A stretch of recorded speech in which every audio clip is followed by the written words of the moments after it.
It's absolutely beautiful. It's so much fun. It's good, isn't it? Yeah. It really is. Yeah.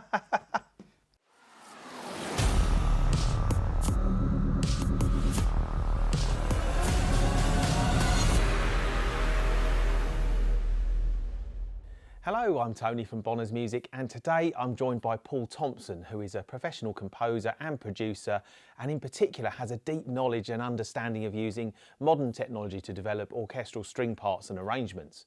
Now, Paul is not only an accomplished musician, but also a co-founder of Spitfire Audio, which is a British company known for producing high-quality virtual instruments and sample libraries for composers, producers and musicians.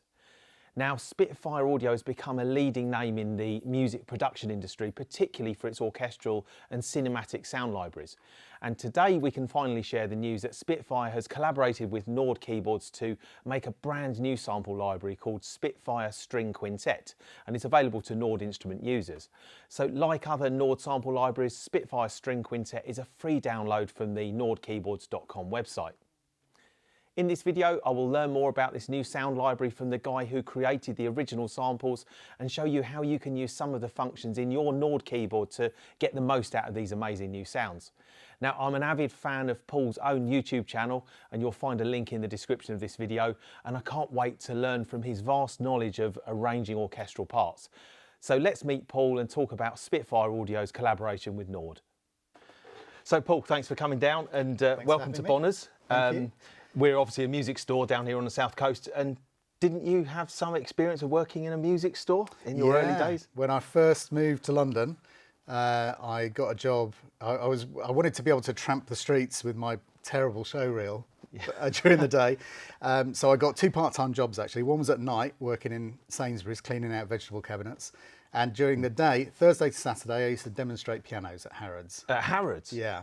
Oh, wow. So I don't think they've got a music department anymore. They don't sell pianos anymore, which is probably a good thing because it was heartbreaking to be playing this beautiful Bosendorfer and to have the couple I was demonstrating it to basically discussing whether it matched the curtains in their living room. I was like, these pianos are never going to be played. No, buying it as an ornament. An ornament, yeah.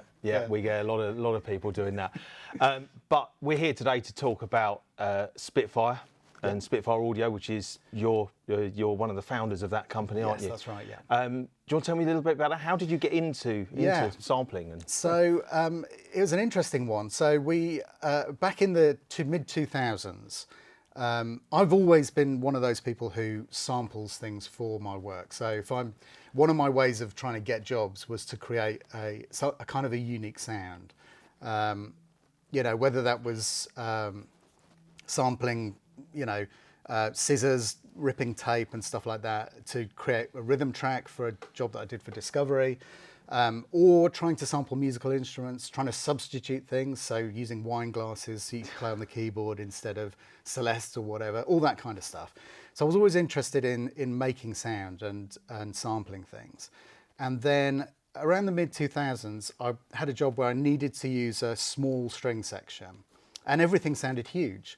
And I couldn't find any way of actually communicating this to a director. It's a bit hard when you're playing this kind of massive symphonic thing to say it's going to sound much better, but we only need 10 people. Is that because every keyboard manufacturer is putting the biggest sounds they possibly could at the most impressive sounds? Exactly. Right. So that was the thing that that started me thinking, I wonder if it's possible to get a group of people together and create something that, record it the same way that you record music, because that was the other thing that confused me. It's like, a lot of this stuff was recorded in a very strangely scientific way, rather than kind of putting up the mics, hiring a studio and just recording it like it's an actual score, or a record session, but just recording a single note each time.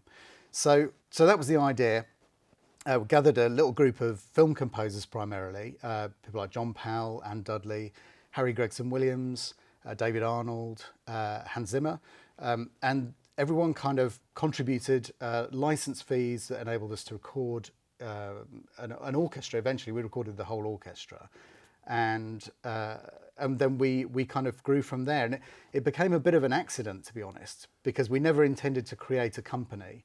We just wanted better sounds. And then it became known as the kind of secret weapon of Hollywood, and it was a bit. Wow. We kind of stumbled into being a kind of corporate, commercial company. That's amazing. So that original sample library, did that become commercialised? Did you sell that to, or was that still never, that? Yeah, still that it's still exclusive group. Yeah, and there's some sounds. Simon Franklin, who was one of our early adopters, who's an incredible composer. He had the one sound that had, I think, like a chair squeak at the end of it. It's kind of low C. And he just says he uses it on everything because it's all that kind of stuff adds life and all that kind of thing. It's one of his favourite sounds. But we have all of that was really quite basic compared to the way that we record stuff now. It's significantly more detailed, and we've kind of started again. There's a lot of things that we took from our early experiments in how to record this stuff and how to make it sound good. And what we really wanted, the ultimate goal, was to have something that sounded incredible, but that you had a lot of control over, so you could really mould the sound to match your exact kind of use need. And then if you fast forward now to when were these samples that we're talking about today recorded? Yes, so these were recorded a few years back in Abbey Road in Studio 2. So these are derived from a larger product which Spitfire sells in collaboration with Abbey Road called Abbey Road 2 Iconic Strings. And essentially it's recreating what is probably the most listened to and famous string sound of all time, which is the Beatles. It's that kind of Eleanor Rigby. Yeah. A slightly different number just to make it work. So it's a quintet, but it's recorded in exactly the same way. Sam Okel, brilliant recording engineer, recorded it for us, and it just, it sounds lively. Well, I've got to say, I loaded the samples into my Stage 4 yesterday, which was a public holiday here in the UK, and I spent most of the day just playing. There's one particular one which we'll come to in a minute. It's got so many textures and layers in it. It's just amazing.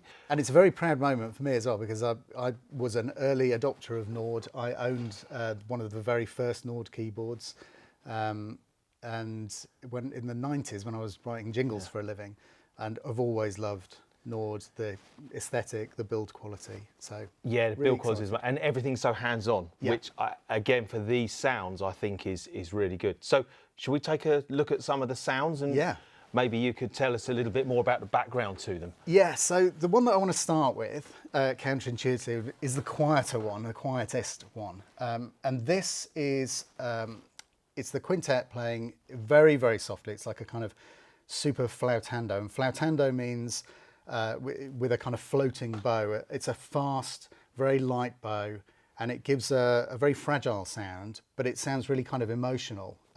People often confuse it with soltasto. There is a certain crossover. Soltasto is playing over the fingerboard to get a different harmonic makeup of the sound. But this is, for me, this is my favourite sound.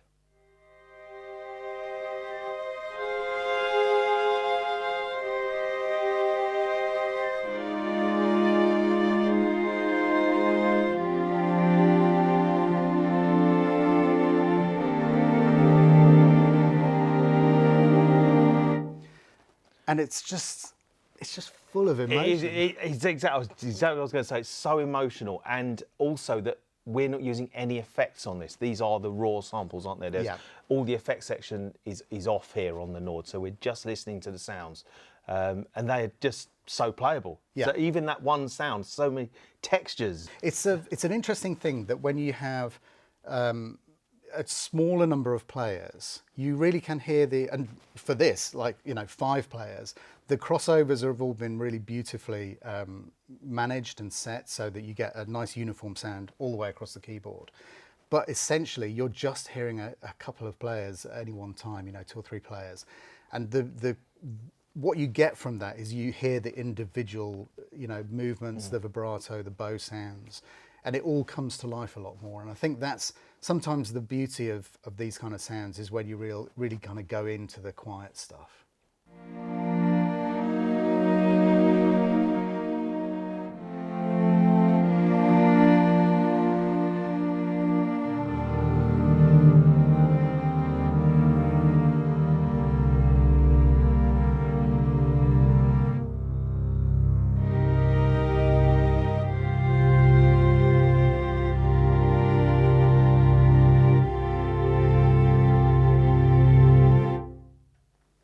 absolutely beautiful, and I love your use. I mean, it's only just to this volume control here. What is it you're doing there? Yeah, so it's obviously I'm playing kind of two-handed at the end, so I kind of abandoned it. But what I would usually do is I would either have an expression pedal to control it if I'm going to play two-handed, or I would just play and I would be moving this constantly the whole time, and that's to get as much musicality into every single phrase and every part. And I think that that's where the magic of this comes in.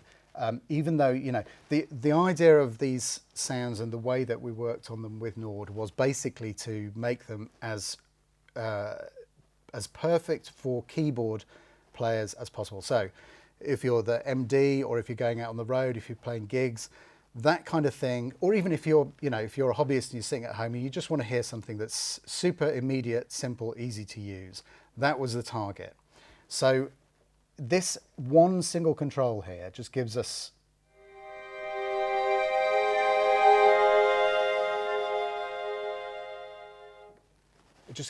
that extra, you know, I don't know what it is. It's so simple. It's so simple, and yet it has such an amazing effect on the emotion of the sound. Yeah. But it's not only that; it's the sample itself is you've got to play it to kind of get it, because it makes you think when you're playing more like an orchestra would. That's how I found. Yeah. That's how I found. You're almost like the conductor. Yes. You're controlling what the players are doing, and it gives you that extra kind of level of musical.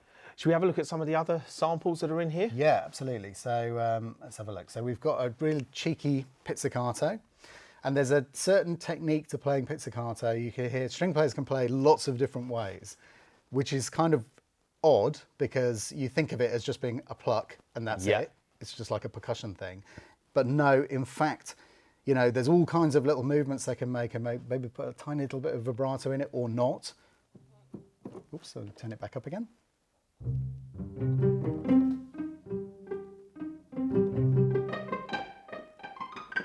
So you've got a very, very tight, punchy kind of sound, but you can go, you know.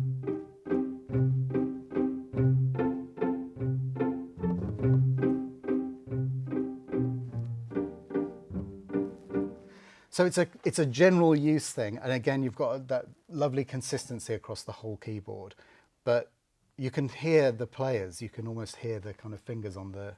Did it sound like did the attack slightly change with the velocity? Just extremely responsive. Yeah, it's very responsive, but it gives you a uniformity of sound as well. Yeah. So you're not. It's smooth from the lowest velocity to the highest velocity, and that's always the key thing, I think, when you're producing a keyboard workstation sound. Is a slightly different theory. It's a slightly different method for doing that than for producing something for a sample library. Of course. So should we carry on through the samples? Yeah. So right, let's go back to the top. So we've got this marcato.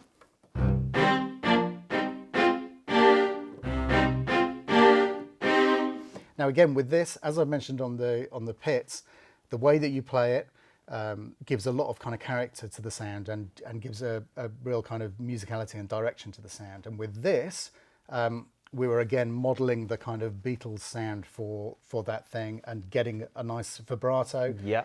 But what we've got here is you can hold it down for the full length, or like that. You can alter the length just by letting go. It's programmed to give you a nice release as you let go. Can I add a little bit of reverb to that? Yeah. Is that, would that be okay? Sure. Just for my own amusement, let's try that. Let's put the stage reverb on. Let's try that.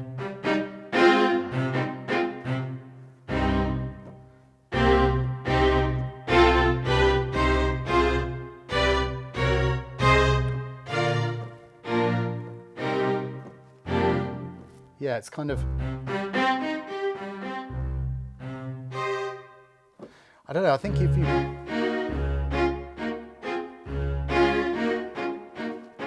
There's so many different ways you can kind of use that because you've got the vibrato in there. just the length of time you hold it down, it gives you lots and lots of different phrasing opportunities.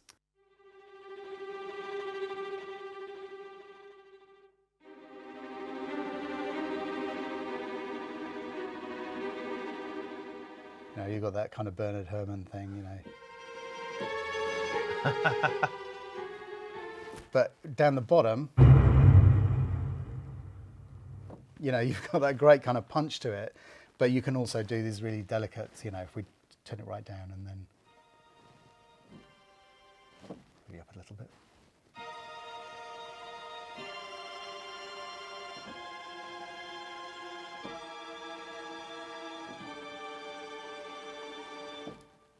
So you can use it for lots of different effects, and especially you know, when you start combining it with other sounds in the keyboard, balancing up that level, you can really go for the full tilt, which is almost like fight or flight response. Yeah, that's amazing, isn't it? Yeah.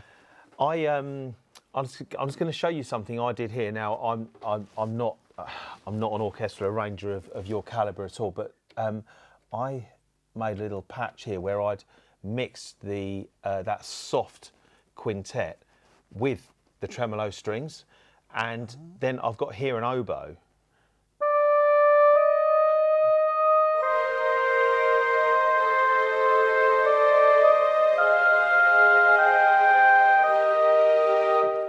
Just an absolutely stunning sound. So that oboe is a stock instrument. Everything we're showing you here is available from within the Stage 4 or downloadable from the Nord website. But just goes to show that mixing the sounds together, it starts to really bring it to life. So this is for, again, everything focused for the keyboard user, the player focused, as opposed to, you know, what you might write on a score or whatever.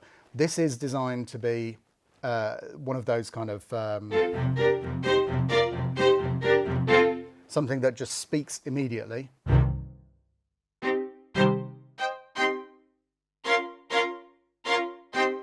Nice and fast, but you can hold it down. And you can also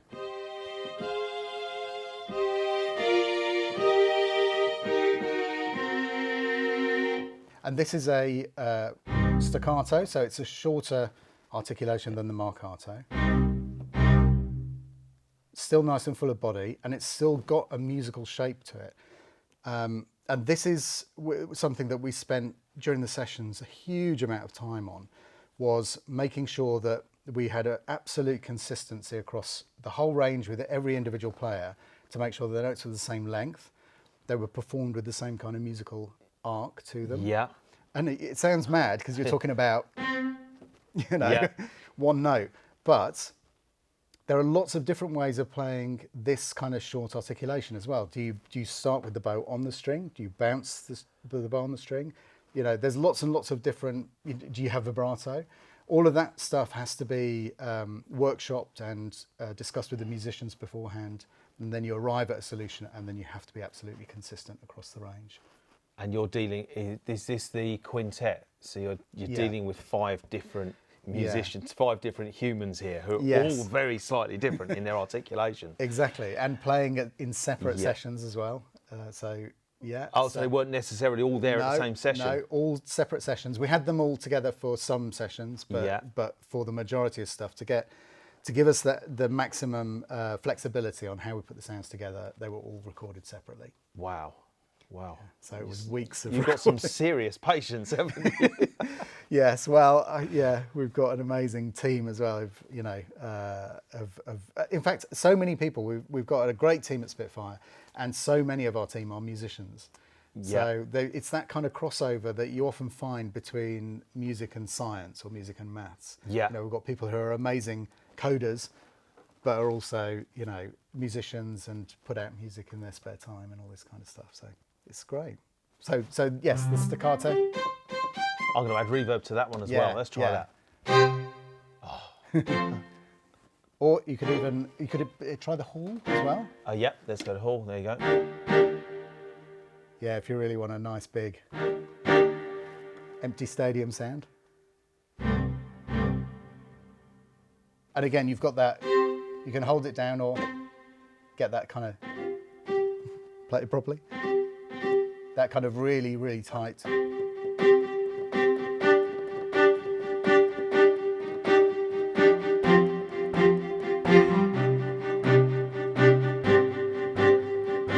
know, it's super lively. I mean, it's really beautifully implemented by the Nord guys as well. So that's enough of me. Yeah. Show me how you would use the sounds, how you'd build patches out of the sounds, because I'm really fascinated by that, because that is definitely not my wheelhouse. Okay. Well, yeah, I spent a long time yesterday just playing, and do you know what? I ended up spending too much time just playing them and actually not building patches. But I'm going to show you what I did.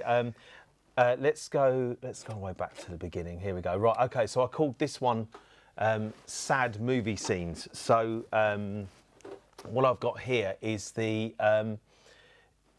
Let's have a look. It's the string quintet extra soft. So it's this. Yeah.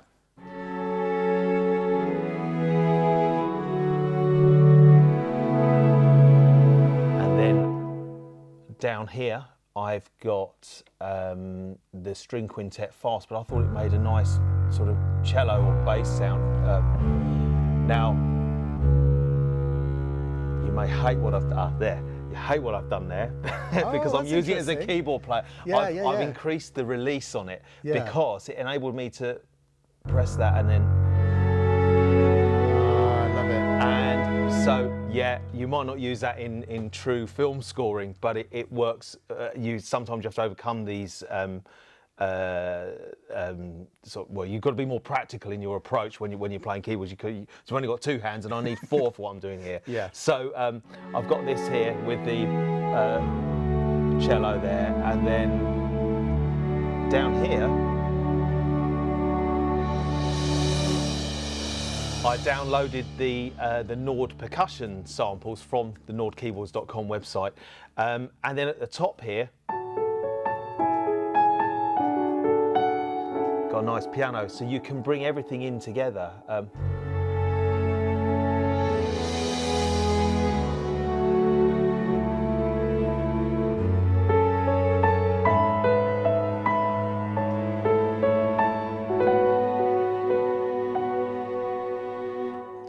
So that's just one approach to it. I've shown you already those lovely.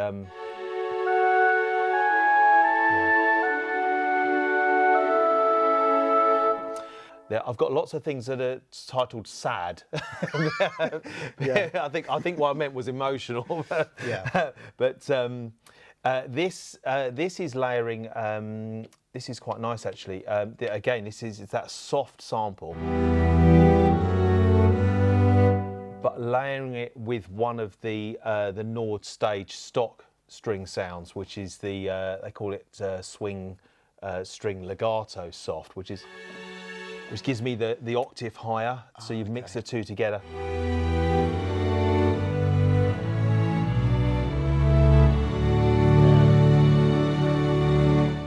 And again, split the keyboard, and you've got the you've got all the sorts of percussion down here.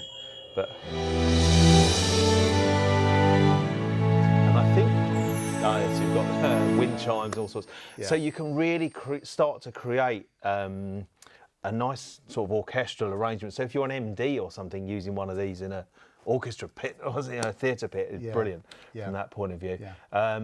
Again here, layering one of the Spitfire samples with the stock strings and brass.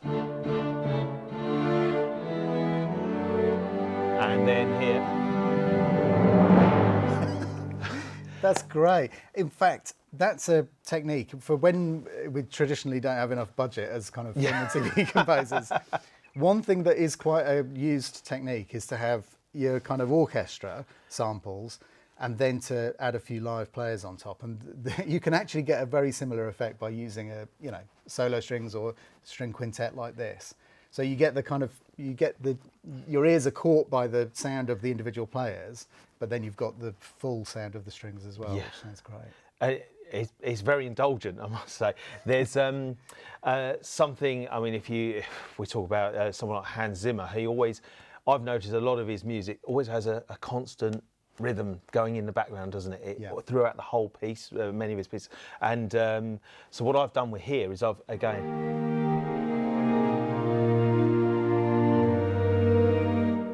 but here I've put in just an arpeggiated synth bass, and then you get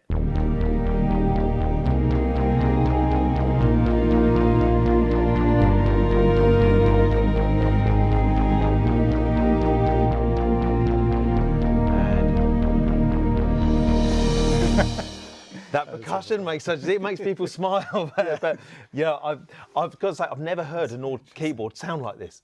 Yeah. You know, it's kind of taken it away from what it was originally intended for back in the day when Nord was first produced, and you remember how it's evolved, and it's down to the sounds. The samples are so good. So that was just a few examples of what I've done with interesting. It's with very layering flexible, things. isn't it? It really is. And we're with the Nord stage, because you've now got 3 synth parts, 2 piano parts as well. You can really layer so many things together. So you need the arms of an octopus to be able to play it sometimes. But it's amazing. And also you have to remember what you've put where as well. Yeah. You know, I want to be careful what I play here for copyright reasons. But if I play something like this. Do you recognise that? I do recognise. Funny that, isn't it? Yeah. Within 2 chords, you immediately know what it is. 2, yeah. If we, you can have different scenes. So if I switch on the second scene, now, it's amazing. And just your sample, you can just hear, if we turn off that piano, just playing a 10th there, you really can hear the 2 instruments playing.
It's absolutely beautiful. It's so much fun.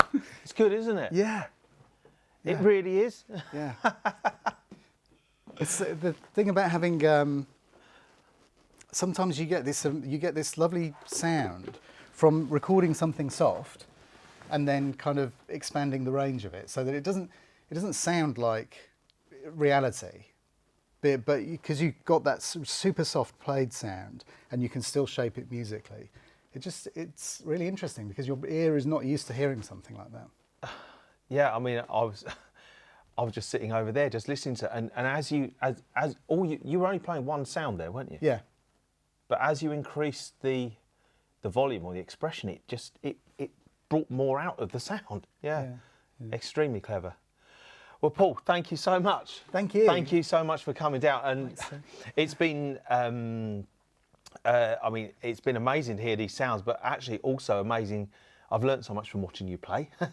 It's great, and you're just there with it. You're at one with it, and it's a real pleasure to watch. So, thank you very much, and thank you for giving the world your samples because they're absolutely amazing. So, thank you. Yeah, and if you've got any questions about Nord keyboards, or you want to come and try a Nord keyboard, come down to one of Bonner's stores. We've got 3 stores, one on the south coast in Eastbourne, one in Reigate in Surrey, and another one in Milton Keynes. So yeah, thanks very much for watching. Check out the links in the description below. You'll find Paul's own YouTube channel as well. What's your channel called? It's called Paul Thomson Music. There you go, Paul Thomson Music. Creatively. So, yes. But there's a wealth of information on there about playing techniques and arranging strings for keyboards. Yeah, so really good. Anyway, thanks very much for watching, and I'll see you in another one of our keyboard videos.